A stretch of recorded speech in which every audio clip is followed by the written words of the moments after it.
আকাশের ওই অসীম নক্ষত্রের পিছনে কি আছে? আমরা কি সত্যিই একা? পৃথিবীর বাইরে কি কেউ আছে যারা আমাদের খুঁজছে, নাকি আমরাই একদিন তাদের সন্ধান পাব? আসুন আজ আসলামিক ইউটিউব চ্যানেলে বর্তমান প্রেক্ষাপটেই এই কিছু তথ্য জেনে নেওয়া যাক। আমরা যখন রাতের আকাশের দিকে তাকাই, সেই অপরিমিত তারাগুলো আমাদের মনে একটা প্রশ্ন জাগায়। এলিয়েন কি সত্যি? কেউ বলে এলিয়েন আছে, কেউ আবার বলে সবই গল্প। তাহলে সত্যিটা কি? আমরা যে মহাবিশ্বে বাস করি তার মাত্র একটা ছায়াপথ হলো মিল্কি ওয়ে, আর এমন ছায়াপথ আছে ট্রিলিয়নেরও বেশি। প্রতিটি ছায়াপথে লাখ লাখ কোটি তারা। এর মাঝে পৃথিবীর মতো গ্রহ থাকাটা কি অসম্ভব? অবশ্যই নয়।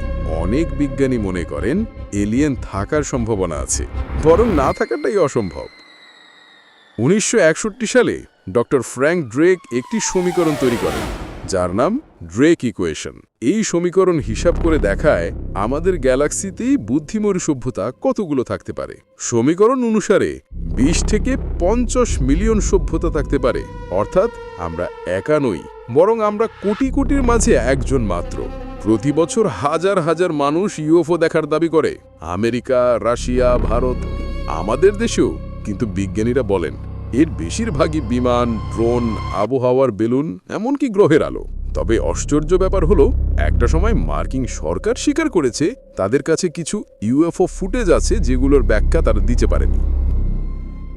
জীবনের জন্য দরকার জল, স্থিতিশীল বায়ুমণ্ডল, অক্সিজেন বা ভিন্ন কোনো রাসায়নিক শক্তি এবং উপযোগী তাপমাত্রা। এভাবে পৃথিবীর মতো গ্রহকে বলা হয় হ্যাবিটেবল প্ল্যানেট। এখন পর্যন্ত বিজ্ঞানীরা এমন হাজারেরও বেশি গ্রহ খুঁজে পেয়েছেন যেখানে জীবন থাকার সম্ভাবনা আছে। এর কিছু গ্রহের নাম Kepler 452b, TRAPPIST 1 planets, Proxima P. এত গ্রহ, এত সম্ভাবনা, কিন্তু এখনো পর্যন্ত আমরা কোনো এলিয়েন সভ্যতার সাথে যোগাযোগ করতে পারিনি। এটা বলা হয় ফের্মি প্যারাডক্স। বিজ্ঞানীরা এর কয়েকটি কারণ দেখান। 1, হয়তো তারা খুব দূরে। 2, হয়তো তারা আমাদের প্রযুক্তির বাইরে। 3, হয়তো আমরা খুব আদিম, তারা আমাদের নজরই নেয় না।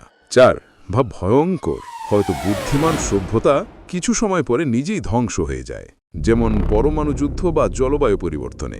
এই থিওরি বলে আমরা মানুষ এখনো অনেক ছোট, অনেক শিশুসুলভ সভ্যতা। এলিয়েনরা হয়তো আমাদের দূর থেকে পর্যবেক্ষণ করছে, যেমন আমরা চিড়িয়াখানার পশুকে দেখি। তারা হয়তো অপেক্ষা করছে আমরা আরও বুদ্ধিমান হই, শান্ত হই, সভ্য হই, তারপর যোগাযোগ করবে। অনেকে ভাবে এলিয়েন মানে 2 চোখ, মাথা, হাত পা। কিন্তু বিজ্ঞান বলে তারা আমাদের মতো নাও হতে পারে। কেউ হতে পারে অণুজীব, জেলিফিশের মতো, কেউ এমনকি শক্তিভিত্তিক প্রাণী। এলিয়েন হয়তো আমাদের চোখে দৃশ্যমানই নয়, তারা ভিন্ন রাসায়নিক দিয়ে তৈরি হতে পারে, কার্বন নয়, সালফার বা সিলিকন। বর্তমানে নাসা, ইএসএ, আইএসআরও সবাই জীবন সন্ধানে মহাকাশে গবেষণা করছে। মঙ্গল, ইউরোপা, টাইটান, এসব জায়গায় পানি আছে, এবং পানি মানে জীবনের সম্ভাবনা। বিজ্ঞানীরা ধারণা করছেন আগামী 100 বছরের মধ্যে আমরা এলিয়েন জীবনের প্রমাণ পেয়ে যাব।